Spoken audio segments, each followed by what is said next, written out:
goodness, look how silky that is.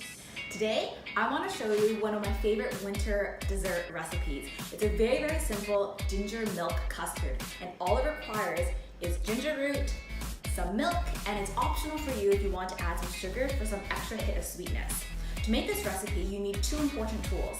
The first one is a garlic or ginger press. The reason why, it makes it super, super easy to squeeze out the juice from the ginger root, and then a thermometer, either a candy thermometer or even the turkey thermometer will work, but that's just to make sure that the milk hits the perfect temperature, which is 70 degrees Celsius. And that's it.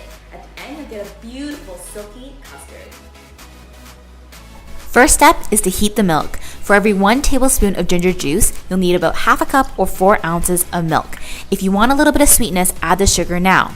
Then we're going to heat the milk until it reaches exactly 70 degrees Celsius. While the milk is heating, it's now time for us to extract the juice from the ginger root. Using a garlic and ginger press is the easiest method in extracting the ginger root juice.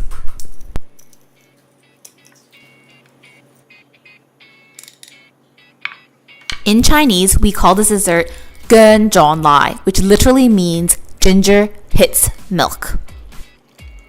So how cool is that?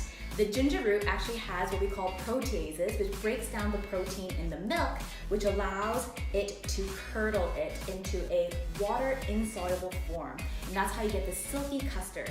I hope you enjoy this recipe as much as I do. And don't forget, having a good garlic and ginger press can really make it more efficient for you to make this dessert, ginger tea, stir fries, etc.